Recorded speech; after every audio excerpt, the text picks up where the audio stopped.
بسم اللہ الرحمن الرحیم۔ السلام علیکم اسٹوڈنٹس، آج ہم یونٹ نمبر 2 کا آغاز کر رہے ہیں، جس میں ہم دیکھیں گے کہ مغلیہ سلطنت کے زوال کے اسباب کیا تھے۔ اس کے بعد اس جد و جہد آزادی جو 1857 میں جو آزادی کی جنگ لڑی گئی تھی، اس کے کیا اسباب تھے، اس کی ابتدا کیسے ہوئی، اس کے واقعات کیا تھے، وہ جنگ آزادی جو ہے ناکام کیوں ہوئی، اور اس کی ناکامی کے بعد جو مسلمانوں کو اس کے نتائج بھگتنے پڑے، وہ تمام ہم یونٹ 2 میں ڈیٹیل سے دیکھیں گے۔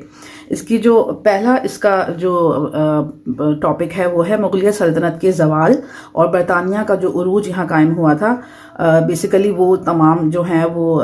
واقعات تھے وہ یہاں پر آپ کو ڈیٹیل سے بتائے گئے ہیں۔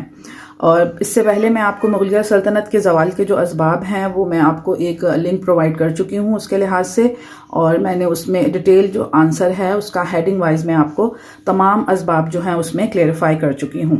آج ہم اس کو بک سے بھی ذرا ریڈ کر کے دیکھ لیتے ہیں کہ یہ اس کے کیا پس منظر تھے۔ انگریز جو تھے وہ جنوبی ایشیا میں تاجروں کی حیثیت سے آئے تھے، ٹھیک ہے، لیکن آہستہ آہستہ انہوں نے اپنا اثر و رسوخ جو ہے بڑھانا شروع کر دیا۔ مغل حکمران میں جب تک دم خم تھا، یعنی کہ جب تک ان کی جو سلطنت تھی وہ اپنے بالکل عروج پہ چل رہی تھی، انگریزوں نے اپنی اس حیثیت کو برقرار رکھا، یعنی انہوں نے اپنے آپ کو تجارت کی حد تک ہی محدود رکھا۔ لیکن جب بھی کوشش انہوں نے کی کہ سیاست میں وہ حصہ لیں تو ان کو اس کی قرار واقعہ، یعنی کہ ان کو سزا اس وقت کے مغل حکمرانوں نے ان کو دی، لازمی دی ان کو۔ لیکن یہ جو تاجرانہ حیثیت تھی اس وقت تک ہی برقرار رہی، جیسے میں نے آپ کو بتایا ہے پہلے کہ مغل سلطنت میں تھوڑا بہت جو دم خم تھا، یعنی وہ عروج پہ تھیں جب وہ، تو انہوں نے کبھی بھی سیاست میں حصہ لینے کی کوشش نہیں کی۔ لیکن جیسے ہی 18ویں صدی عیسوی شروع ہوتی ہے تو اس میں جو ہے مغلیہ سلطنت کی جو حکومت تھی وہ انتشار اور بد نظمی کے آثار جو ہیں اس میں نمایاں ہونے شروع ہو گئے، اور وہ آہستہ آہستہ یہ جو بد نظمی کی کیفیت تھی وہ بڑھتی چلی گئی، اور اس کی وجہ سے ان کی سلطنت جو ہے وہ زوال کا باعث بنی۔ اب انگریزوں نے کیا ہوا، ان حالات سے جو بد نظمی اور انتشار کی کیفیت تھی اس سے پورا فائدہ اٹھایا، اور انہوں نے آہستہ آہستہ جنوبی ایشیا کا جو ساحلی علاقہ تھا اس پہ اپنا قبضہ جمانا شروع کر دیا، ٹھیک ہے۔ 19ویں صدی عیسوی کے نصف تک، یعنی 18ویں صدی سے یہ انتشار کی کیفیت شروع ہوئی، اور 19ویں صدی کی عیسوی کے نصف تک یعنی وہ پوری طرح جو ہیں وہ اس میں پھیل چکے تھے۔ جیسے 19ویں صدی کے وسط تک سے مراد ہے 1850 تک وہ جنوبی ایشیا کے اندر جو ہے اپنی سلطنت کا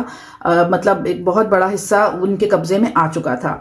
تاہم جو آخری مغل حکمران تھے بہادر شاہ ظفر، جو کہ صرف شہنشاہ ہند کہلانے کی انہیں اجازت دی گئی اور انہیں صرف دہلی تک ہی محدود کر دیا گیا، یعنی کہ ان کی حکومت صرف دہلی کا جو لال قلعہ تھا اس کی 4 دیواری تک ہی محدود کر دی گئی۔ اب انگریزوں نے جو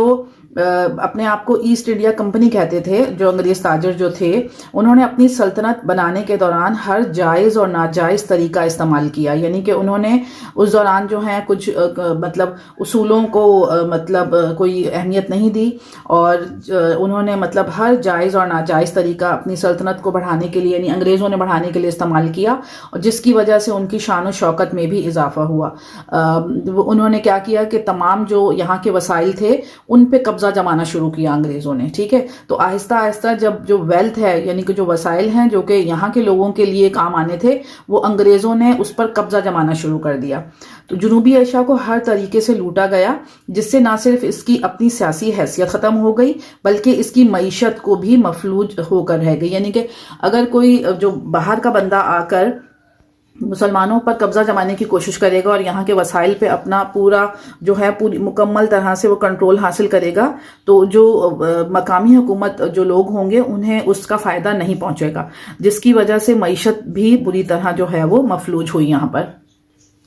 اس تمام سیاسی اور معاشی کشمکش میں مسلمانوں کو سب سے زیادہ نقصان اٹھانا پڑا، ٹھیک ہے۔ ان کی 800 سالہ حکومت، یعنی 800 سال بہت معنی رکھتے ہیں، تقریباً 8 صدیاں شان و شوکت کے، جو ان کی شان و شوکت تھی اس کے صرف چند نشانات ہی باقی رہ گئے۔ یعنی جب مکمل طور پہ انگریزوں کا قبضہ ہو گیا، بہادر شاہ ظفر کو بھی جو ہے وہ مطلب انہوں نے قید میں جب ڈال دیا اور مکمل طور پر جنوبی ایشیا میں ان کا کنٹرول ہو گیا، تو پھر جو ہے وہ مسلمانوں کو سب سے زیادہ اس کا نقصان پہنچا، ٹھیک ہے۔ اور جب صرف نشانات کیسے باقی رہ گئے کہ ان میں ایک نام نہاد بادشاہ، یعنی اس بادشاہ کا نام کیا تھا، بہادر شاہ ظفر، اور دوسرے دوسرے وہ کھنڈرات جو ان کی عظمت رفتہ کی یاد دلاتے تھے. یعنی کہ اس وقت کے جو انہوں نے جیسے یہ بعض چیزوں کو تو اب تک جو ہے مینٹین کیا گیا ہے، جیسے یہ مغلیہ سلطنت کے جو انڈیا میں یہ قطب مینار ہو گیا ہے، یہ تاج محل ہو گیا، مطلب ان کے جو ہیں وہ آثار اب تک باقی ہیں. لیکن بعض جو ہیں وہ اس وقت کے لحاظ سے، جیسے ان کا جو محل ہوگا وہ کھنڈر بن چکا ہوگا اس وقت، کیونکہ آزادی کی جب جنگ لڑی گئی تو اس کے لحاظ سے ان کو نقصان بھی پہنچا ہوگا ان کی جو تعمیرات تھیں. تو جو انگریز جو تھے وہ مذہباً عیسائی تھے، ٹھیک ہے، اور انہیں صلیبی جنگیں نہیں بھولی تھیں. اب مسلمانوں نے انہیں صلیبی جنگوں میں جو ہے وہ کافی نقصان پہنچایا تھا، تو انگریزوں کو یہاں یہ موقع مل گیا کہ وہ مسلمانوں سے اس کا بدلہ لیں، ٹھیک ہے، جن پر مسلمانوں نے عیسائیوں سے اپنی برتری یہ منوائی تھی. یعنی صلیبی جنگوں کی بات ہوئی ہے یہاں پر، یہ بات مسلمانوں کو بھی معلوم تھی. لہٰذا انگریزوں نے یہ سوچا کہ اگر وہ جنوبی ایشیا پر اپنی حکومت قائم کرانا چاہتے ہیں تو انہیں مسلمانوں کو اس قدر مفلوج کرنا پڑے گا کہ وہ پھر ابھر نہ سکیں. یعنی کہ انگریزوں کا یہ مغل سلطنت کو ختم کر کے یہاں پر جو ہے مسلمانوں کو جو ہے وہ تقریباً ایک مفلوج قوم بنانے کا مطلب ان کا جو پیچھے اس کا مقصد تھا، اور وہ مطلب اس طریقے سے مسلمانوں کو جو ہے وہ ختم کرنا چاہتے تھے کہ پھر ان کی جو سلطنت ہے پھر وہ دوبارہ کبھی بھی ابھر نہ سکے، یعنی کہ وہ پھر اٹھنے کا کبھی نام نہ لیں. تو ایک مشہور انگریز ولیم ہارورڈ رسل جو کہ اپنی میانہ روی کی وجہ سے مشہور ہیں، انہوں نے اپنے ہم وطنوں کو اس وقت مشورہ دیا تھا کہ اگر ہم محمد کی مسجدوں اور روایات کو ایک مضبوط کوشش کے ذریعے ختم کر دیں تو یہ عیسائی مذہب اور برطانوی حکومت دونوں کے لیے بہت مفید ثابت ہوگا. یعنی وہ اپنے ہم وطنوں کو اس وقت جو ہے وہ مشورہ دے رہے تھے. اس قسم کے جو بیانات ہیں وہ تاریخ کے صفحات پر اب بھی موجود ہیں، اور اس سے ہم یہ اندازہ لگا سکتے ہیں کہ برطانوی حکومت کی حکمت عملی مسلمانوں کے حق میں جو ہے وہ زہر قاتل سے کم نہ تھی. برطانوی استعمار سے ہندوؤں نے بھی چند تبدیلیاں محسوس کی. تو مغل حکمراں عموماً انصاف پسندی اور رواداری کے قائل تھے. کسی مغل حکمراں کے تحت نہ تو ہندو اداروں کو تباہ کرنے کی کوشش کی گئی اور نہ ہی ہندوؤں کو زبردستی مسلمان بنایا گیا. لیکن اب جیسے برطانوی جو تسلط قائم ہوا یہاں پر جنوبی ایشیا میں، تو ہندوؤں نے بھی چند تبدیلیاں محسوس کی، کیونکہ اس سے پہلے جو ہندو تھے وہ مسلمانوں کے ساتھ مل جل کر رہ رہے تھے، اور مغل حکمراں چونکہ بہت ہی انصاف پسند تھے، اور اس وجہ سے انہوں نے کبھی بھی ہندوؤں کو ان کی جو عبادت گاہیں ہوتی ہیں مندروں وغیرہ میں جانے سے کبھی بھی نہیں روکا. ٹھیک ہے، تو وہاں پر جو ہے وہ ہندوؤں نے بھی اس بات کو محسوس کیا کہ اب جب انگریز آ گئے ہیں تو ہمارے لیے بھی یہ جو ہے وہ مشکلات پیدا کر سکتے ہیں، اور مسلمانوں کے تو ویسے ہی انگریز جو تھے وہ دشمن تھے. انگریزوں نے جو ہے وہ مسلمانوں حکمراں کے برعکس کام کیا. یہاں پر برعکس مینس کہ جیسے وہ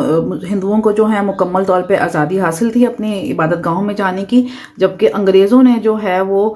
کسی بھی قسم کی جو ہے وہ ان سے ہندوؤں کے ساتھ جو ہے وہ کسی بھی قسم کی ہمدردی کا اظہار نہیں کیا، بلکہ کھلم کھلا ان کے سماجی اور مذہبی اداروں سے نفرت کا اظہار کیا. اب جب یہ ہندوؤں کے ساتھ جب ایسا ہونے لگا تو